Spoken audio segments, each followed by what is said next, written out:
कहते हैं कि कोई भी स्थान या वस्तु तभी महत्वपूर्ण बनती है जब वह किसी महान घटना या व्यक्ति से जुड़ी हो।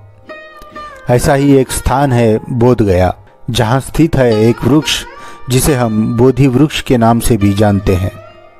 यह वृक्ष न केवल बौद्ध धर्म के अनुयायियों के लिए बल्कि संपूर्ण मानवता के लिए एक महत्वपूर्ण धरोहर है।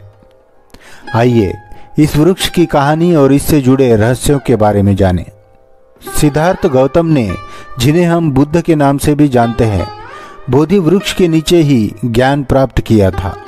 यह स्थान धीरे धीरे बौद्ध धर्म का एक प्रमुख तीर्थस्थल बना।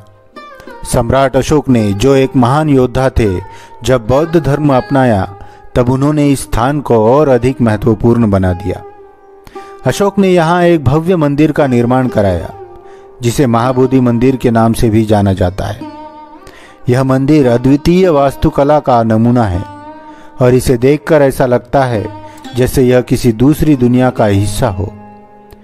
अशोक का बोधि वृक्ष के प्रति आदर और भक्ति बहुत गहरी थी, लेकिन एक दिन उनकी रानी तिष्यरक्षिता ने जलन के चलते इस पवित्र वृक्ष को कटवा दिया।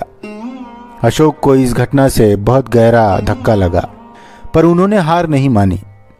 उन्होंने वृक्ष की जड़ों में दूध डाला और एक चमत्कार हुआ। बोधि वृक्ष फिर से जीवित हो गया। इस घटना ने बोधि वृक्ष को और भी पवित्र बना दिया और यह सिद्ध हो गया कि इस वृक्ष में अद्वितीय शक्ति है।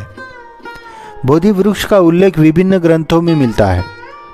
पाली कैनान और कथा वस्तु में इस वृक्ष के महत्व को विस्तार से बताया गया।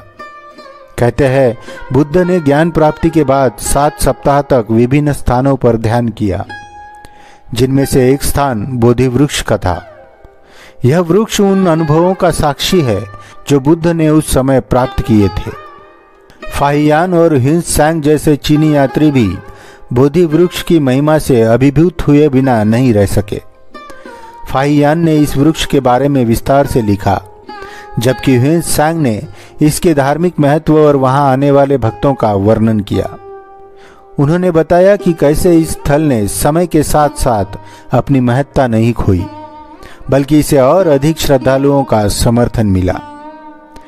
कंबोडिया के अंगकोर वाट में मिले शिलालेखों में भी बोधि वृक्ष का उल्लेख मिलता है। यह दर्शाता है कि कैसे कंबोडिया के शासकों ने इस वृक्ष के अंकुर प्राप्त किए और अपने देश में रोपित किए। यह वृक्ष केवल भारत तक ही सीमित नहीं था, बल्कि पूरे दक्षिण पूर्व एशिया में इसका प्रभाव था। आधुनिक काल में बोधि वृक्ष और महाबोधि मंदिर को यूनेस्को द्वारा विश्व धरोहर स्थल के रूप में मान्यता दी गई है। यह स्थल अब भी लाखों श्रद्धालुओं और पर्यटकों के लिए आकर्षण का केंद्र बना हुआ है। बोधि वृक्ष की देखभाल और संरक्षण के लिए विभिन्न अंतर्राष्ट्रीय और स्थानीय संगठनों द्वारा प्रयास किए जा रहे हैं। इस प्रकार बोधि वृक्ष न केवल धार्मिक आस्था का प्रतीक है, संस्कृति और धार्मिक धरोहर का एक महत्वपूर्ण हिस्सा भी है। यह वृक्ष हमें बुद्ध के जीवन और शिक्षाओं की याद दिलाता है और यह दर्शाता है कि कैसे एक साधारण वृक्ष मानवता के लिए प्रेरणा और आस्था का स्रोत बन सकता है।